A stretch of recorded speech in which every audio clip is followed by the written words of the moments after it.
Chapter 1. I could say this began back in the old days when I committed my first murder. I could say it began more than 50 years ago when I started spending my time in the park close to Azalea Drive. I could even say it began when I died. But I think saying any of that would be a lie. This began when I met Hayley. The woman entered the park at 5:30 that evening, exactly as I had known she would. For the last 3 days, she'd approached from the entrance on Bedford Avenue at around the same time and jogged through the green in 4 complete circuits. Dennis and I watched her from a wide cluster of oak trees in the centre, sitting up there on the high branches to study her speed, her grace. She was no older than 30, tall, thin, and had the look of a woman who didn't take much pleasure in exercise. She wore those dangling wires in her ears, the ones that connect to a device playing music. After watching her complete her jog that first night, I'd wondered about speaking through the wires in her ears, whispering right into her head. That wasn't my style, though. I'm not a fan of modern technology. Instead, the situation called for something a little bit more old-fashioned. On the third night, a Wednesday, Dennis and I watched and waited until she drew closer before asking Dennis to keep an eye out. While he wasn't particularly happy with my plan, a cautious fellow, Dennis, he agreed to keep watch.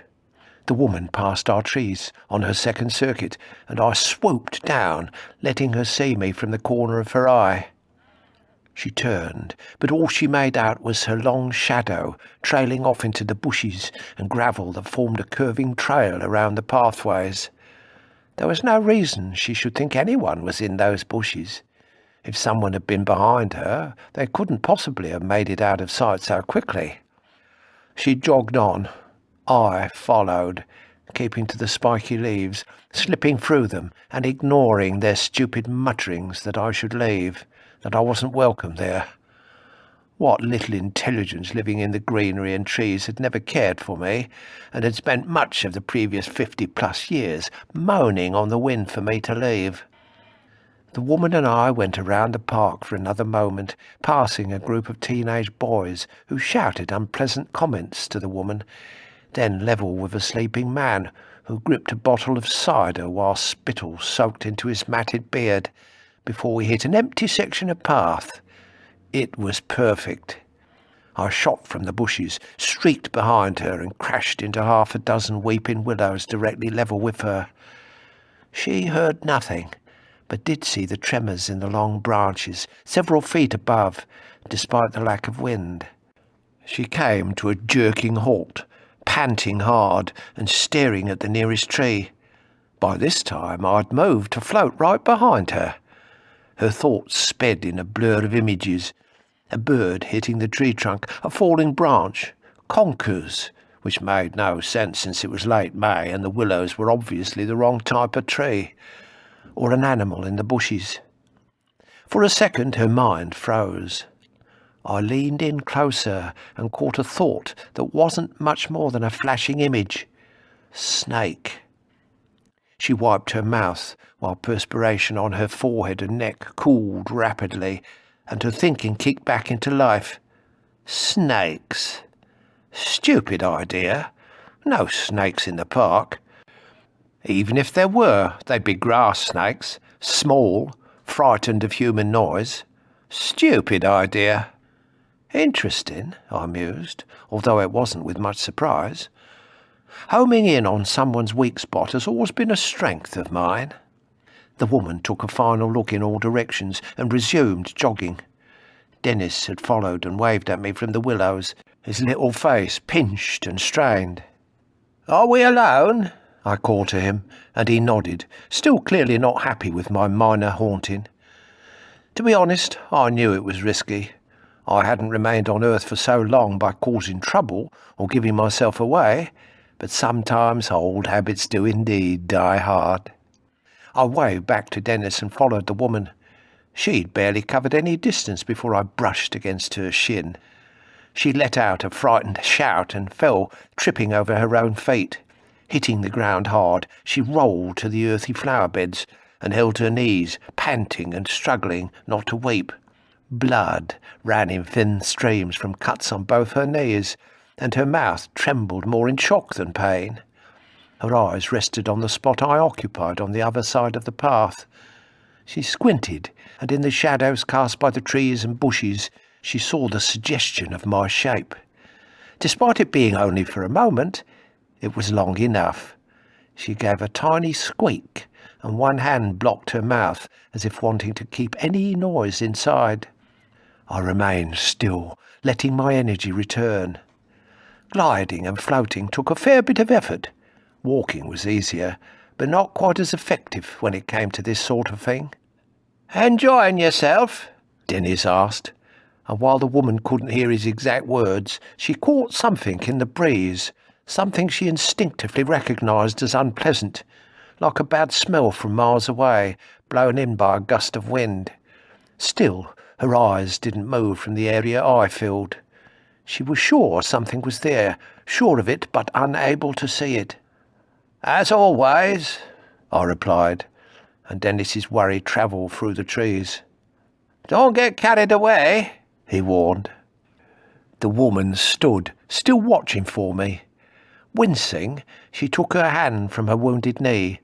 Dirt and earth spread over the grazes, turning the white of her skin into a grubby red. She glanced down the pathway to the brighter area, not overhung by the old branches. Her feelings were clear. She didn't want to be here.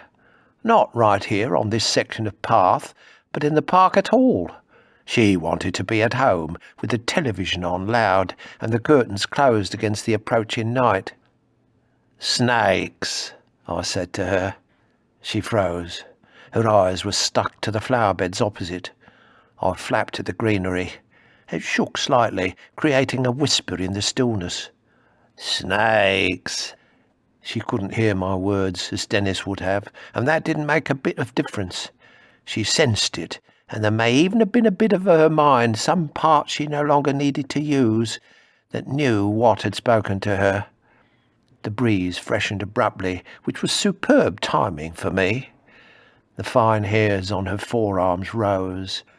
She hugged her arms across her breasts and limped a few steps away. As soon as her eyes were off me, I breathed to her ears. "Snakes." Her focus flew back to the bushes across the path. She saw them shake and saw the first snake slither from the earth. It didn't matter that there was nothing there. She saw it. The snake moved faster than it should have. Within a few seconds, it had cleared the bushes and reached the path. It halted. Its tongue flicked out, tasting her scent, tasting sweat and blood. The woman couldn't move. Her fear was here, just a few steps from her frozen feet. A snake, dark green, thin, all scales and lifeless eyes. It gazed at her and tasted the air again. She heard the hiss of its tongue and let out a noise like a hurt kitten. At the flower bed, 2 more snakes appeared. One was as black as the mud below it, the other an ugly yellow. They slid across the path and stopped beside their brother. Each one gazed at the woman, and each one tasted the scent of her blood.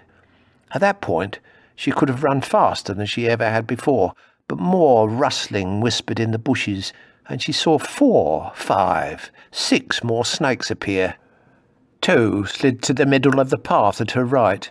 2 went to her left, and the last 2 joined the 3 directly in front. She was trapped. "Benjamin," Dennis said, "you've got a man walking his dog coming your way. 2 minutes, tops." Thank you, Dennis."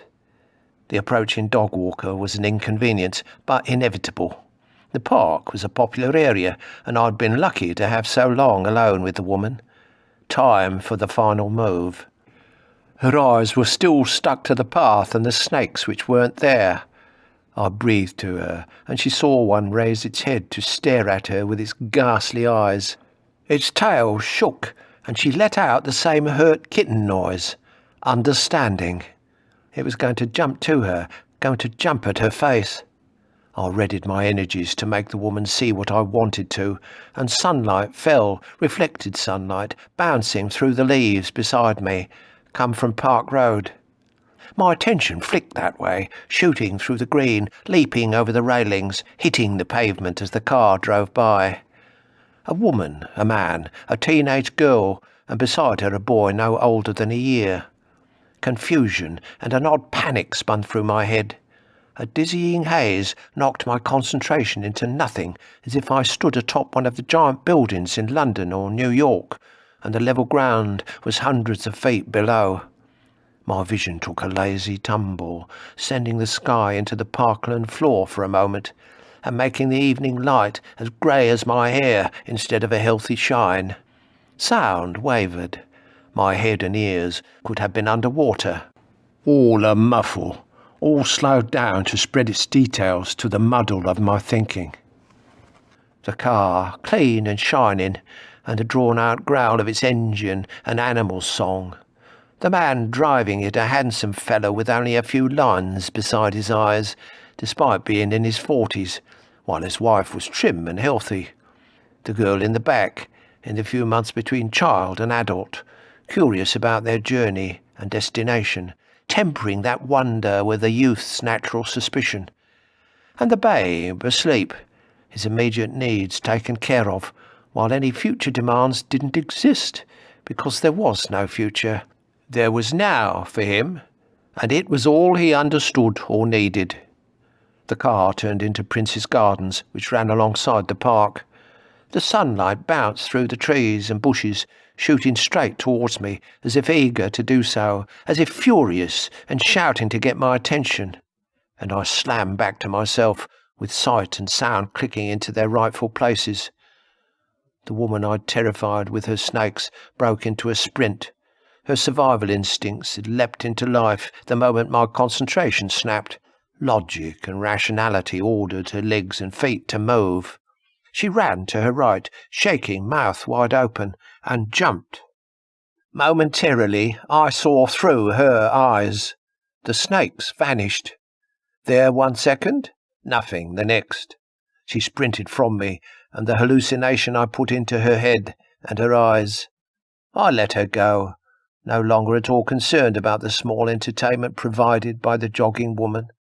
Something much more interesting was close by.